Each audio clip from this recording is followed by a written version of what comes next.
एक आखिरी मिसाल है, पैगाम खत्म कर रहा हूं। जिसका बेटा ज्यादा काला होता उसकी मां ज्यादा साबुन लगाती, किसी तरह ये कालिया गोरा हो जाए, लेकिन वो साबुन तो काला हो जाता, वो कालिया गोरा नहीं होता। लेकिन उस मां की मोहब्बत को कुर्बान जाइए कि वो काले को भी 14वीं का चांद समझती।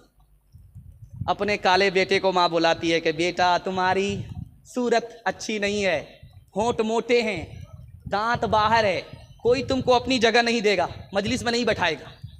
बेटा इतने बदसूरत हो, तुमको कोई भी अपनी मजलिस में नहीं बैठाएगा, एक काम कर लो, लोग तरक्की पर बिठाए। अब उस बदसूरत बेटे ने कहा अम्मा जल्दी से बता दो। कहा बेटा रात दिन एक करके सारे बच्चों को पीछे छोड़ दो, सबसे आगे निकल जाओ, इल्म हासिल करो, दुनिया तुमको तरक्की पर बिठाएगी।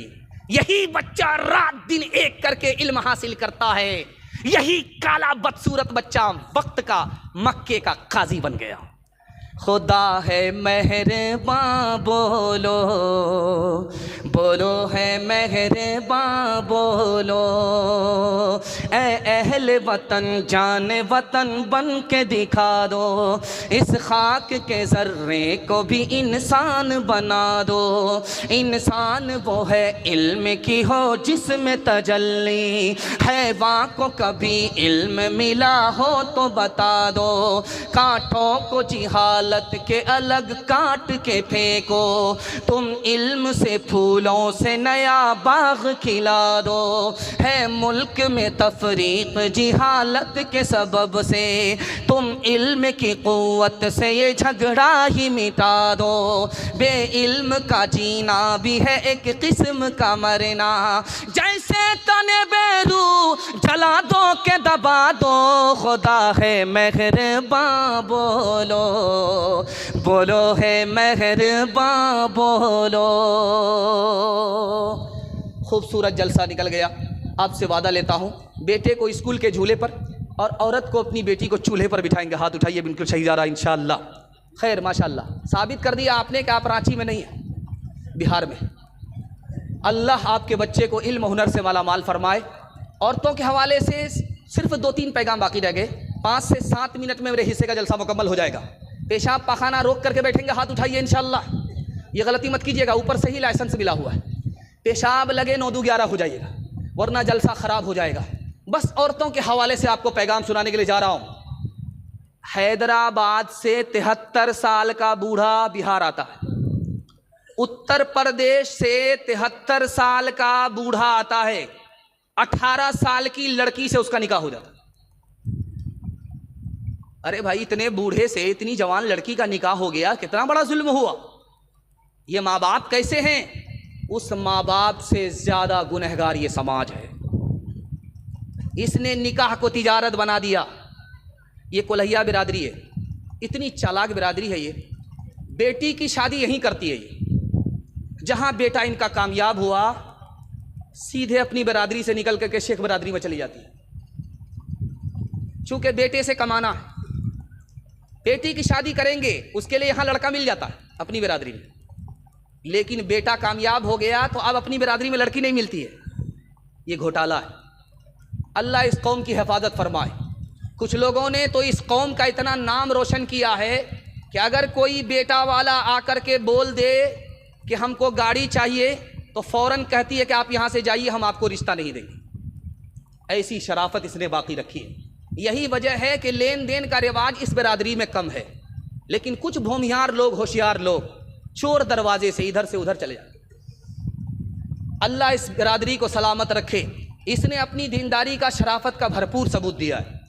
अभी बेटा के नाम पर लाखों कमाया जा रहा है, लेकिन इस बिरादरी ने 99% ये सबूत दिया है कि नहीं भाई, निकाह सुन्नत है, सादगी से करना है, तिजारत नहीं बना। अब मैं आपको बताने के लिए जा रहा हूं, 73 साल का बूढ़ा 18 साल की लड़की से निकाह कर रहा है। समाज ने निकाह को इतना महंगा कर दिया कि लड़की, जवान लड़की, बूढ़े बाप के सर पर बोझ है। वो अपने सर का बोझ हल्का करने के लिए इसको नहीं देखता कि जवान बेटी का हाथ बूढ़े के हाथ में जा रहा है। जहां वो गुनहगार है, उससे बड़ा ये समाज गुनहगार है। एक बात याद रखिए, ये पूर्णिया है लाइन बाजार, इसमें अल्ट्रासाउंड मशीन होती है। उसकी रिपोर्ट के हिसाब से आपको बताने के लिए जा रहा हूं। ऐसी हैरत अंगेज रिपोर्ट है कि आप हैरत में पड़ जाएंगे। 10 लाख लड़की को मारा जा रहा है 1 साल में, और उसमें मुसलमान ज्यादा मारते हैं। हिंदू मुसलमान दोनों मिलकर के बेटी को मारते हैं। ये मारने वाले कोई आम लोग नहीं होते, माँ बाप होते। माँ के पेट में बेटी है, अल्ट्रासाउंड मशीन ने बता दिया कि बेटी है, मीठा मीठा हफ हफ कड़वा कड़वा थू थू, गिरा लिया। 10 लाख की तादाद में बेटियों को माँ बाप ने, मासूम बेगुनाह को मार दिया। और एक बात याद रखिए, इमारत शरिया कि हमारे उस्ताद मोहतरम मुफ्ती वसी साहब दामद बरकातुम आए, इमारत शरिया की रिपोर्ट है 3 लाख मुसलमान लड़की भाग गई, ईमान अलग गया, आबरू अलग गई। खालिद सैफुल्लाह रहमानी दामद बरकातुम लिखते हैं 3 वजह से लड़की भागी। पहली वजह, बाप ने स्क्रीन टच मोबाइल दे दिया, सुने घर में बकरी सवासी, लड़की किससे बात कर रही है, कहां से आ रही, कहां जा रही है, बाप बेखबर, माँ बेखबर, लड़की भाग गई। आबरू अलग गई, ईमान अलग गया। और बाप को पढ़ाने का शौक हुआ बेटी को, तो स्कूल, लड़कियों के स्कूल में दाखिल करना था, जोश में लड़कों के स्कूल में दाखिल कर दिया लड़की को। इश्क और मोहब्बत के चक्कर में लड़की उधर भागी, ईमान अलग गया, आबरू अलग गई। तीसरी वजह, गरीब की बेटी ज्यादा भाग रही है, अमीर की बेटी कम भाग रही है। गरीब की बेटी के भागने की वजह लिखी कि मुसलमानों ने तिजारत बना दिया निकाह को महंगा कर दिया।